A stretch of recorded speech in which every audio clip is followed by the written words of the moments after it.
السلام عليكم ورحمة الله تعالى وبركاته. مرحبا بكم في هذا الفوز التاريخي للمنتخب الوطني المغربي على نظيره البلجيكي، المنتخب البلجيكي.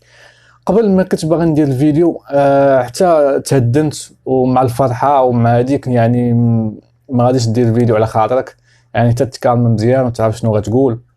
بالنسبة للمنتخب الوطني المغربي ما كناش غنتصوروا انه غيكون في هذا الريتم العالي، يعني الريتم العالي كيخوض به مع المنتخب الكرواتي والمنتخب البلجيكي. اللي شفنا المنتخب الكرواتي دابا حاليا كيفوز على المنتخب الكندي اللي سريع عنده المرتدات سريعه ب4-1. هاد النتيجه كتاكد ان المنتخب المغربي ما خلاش المنتخب الكرواتي انه يفرض اللعب ديالو بالعربيه، يعني ما خلاش يلعب على خاطره. المنتخب البلجيكي بقات فيه غير سميه. في هذا الاثناء نقدر نقول إنا لله وإنا إليه راجعون على المنتخب البلجيكي، يعني فيه غير الأسماء، فيه غير السميات، احترمنا أكثر من اللازم. بالعربية كنقولها ونعاود نقولها. المنتخب البلجيكي لعبنا معاه في الشوط الأول، في الميطة الأولى لعبنا معاه تحفظ دفاعي بحال نفس الطريقه لعبنا مع المنتخب الكندي. غلقنا الممرات، ما خليناهمش يلعبوا على خاطرهم، كيلعبوا على الاطراف. ما كاينش كاسكو، ما دي بروين ما لعبش على خاطره حتى هويا، ما كاينش لوكاكو. هازارد يعني بقات فيه السميه. تورغان هازارد اللي لعب في الظهير الايسر. وقلت ان الظهير في الجهه اليسرى ديال المنتخب البلجيكي هي نقطه الضعف ديالهم، ونقطه الضعف ايضا في الخط الدفاعي، ثلاثي الدفاع، يعني ثلاثه كيلعبوا في الدفاع فايتين اكثر من 33 سنه، يعني كلهم عندهم معدل اعمار طالعين. كنت كنتصور انه يلعب ديدانكور، لكن هو لعب منير، يعني يلعب به هو الظهير الايمن، ولعب اونانا في بلاصه تيليمانس اللي كان هو بديل في الماتش الاول ضد المنتخب الكندي. هذا اونانا انا كنعرفوا في ايفرتون انه كيجيد الالتحامات البدنيه ولاعب متهور جدا. في الشوط الاول قلت اونانا غادي ياخذ الصفراء وغيبرد وغيتهنى. من خدا الصفراء اضطر ان المدرب مارتينيز انه يشونجيه، يعني بتيليمانس، يعني عارف انه ما غاديش دائما الالتحامات ديالو دائما كيهز رجليه ولا كيضرب اللاعبين. في ظل ان المنتخب ديالنا في الشوط الثاني احترمنا اكثر من القياس، ولكن بدينا كنهاجموا.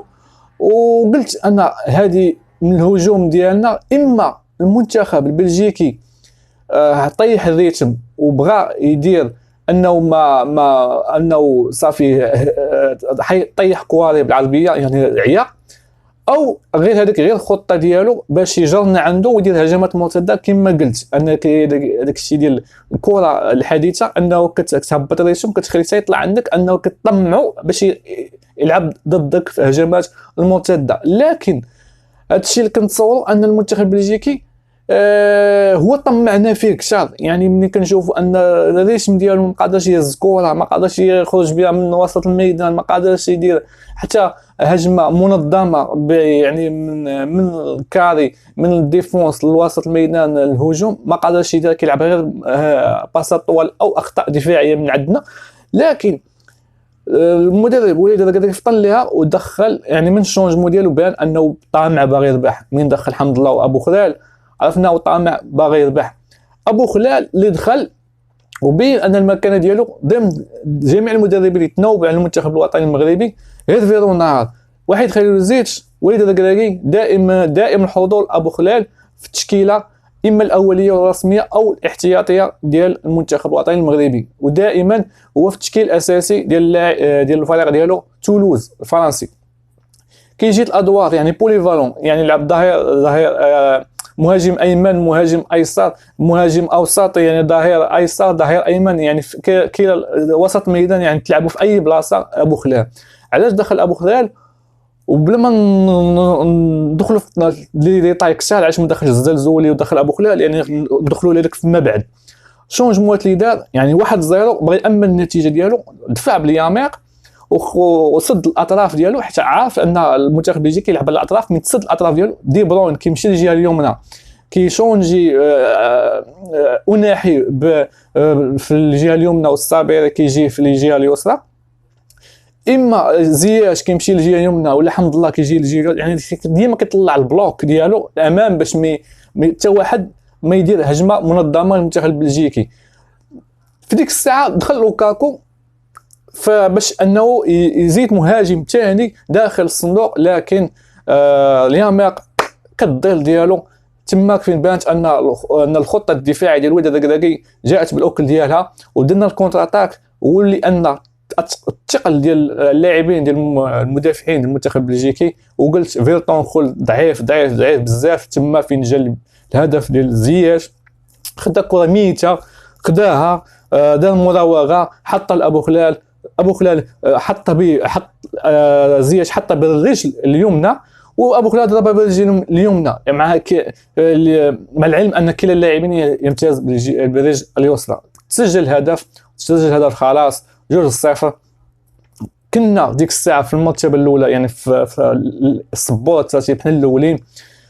المنتخب الكرواتي ربح ب4-1، دابا هو في متصدر دابا المجموعه، حنا وياه نفس عدد النقاط، نفس لكن كيعتبروا ان عدد الاهداف هو الفاصل. ما تيعتبروش دابا في هذه القوانين ديال الفيفا ديال كاس العالم، ما كيعتبروش المواجهات المباشره، يعتبروا غير عدد الاهداف. ملي كيشوف عدد الاهداف متقاربين كيشوفوا البطاقات الصفراء ثم البطاقات الحمراء، عاده نشوفوا الا كانوا متساويين كيديروا مباراه فاصله بيناتهم. هذا الشيء اللي كنا طامعين فيه وصلنا ليه، كنا طامعين غير في التعادل. الساعه جا الرباح. كنشوف انا المنتخب الكندي كيلعب واحد ربع ساعه بالريتم واحد ريتم طالع كيجيو بزاف، ما كيلعبوش بعقلهم، يعني من 1-0 خسقوا خاسين ب4-1. كنا كنشوفوا انه في البدايه ديال الماتش 1-0 كنا صحاب غيعمروهم منتخب كندا، يعني المنتخب الكرواتي مهبط يديه، لكن العكس هو الصحيح. المنتخب الكرواتي بالجرينتا ديالو وبالخبره ديالو وخا اللاعبين ديالو كبروا في السن، لكن مودريتش كيبقى ديما مودريتش، وكراميتش كيبقى كراميتش، وبيزيتش كيبقى بيزيتش، وكوفاسيتش كيبقى كوفاسيتش. لهذا في الماتش الاخر كاين كرواتيا بلجيكا غيتنافسوا بيناتهم، غتكون منافسه شرسه. عن واحد عنده 3 نقاط وواحد عنده 4 نقاط. حنا غنلعبوا مع كندا، ما غنشوفوش حنا الماتشات ديالهم، غنلعبوا الكره ديالنا، ربح تعادل دزنا صافي. هذا ختام الموضوع. انا كنتمنى نربحوا باش نصدوا حنا المجموعه ونلعبوا مع في المجموعه الثانيه، اما المجموعه اللي صعيبه. كل اللي ربحت المانيا اليوم اسبانيا غيوليو جميع المنتخبات عندهم 3 بوان، كوستاريكا، اليابان، المانيا، اسبانيا 3 بوان.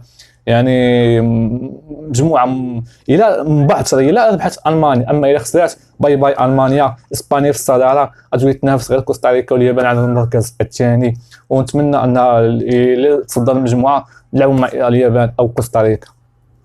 في هذه الاثناء كاع الهضره مشات ليا بلا ما نكثر في الهضره بزاف. من بعد نديرو التحليل ديال الماتش ديال بلجيكا، وكما قلت نقاط الضعف ديالو اكثر من نقاط القوه. الله يعاونكم.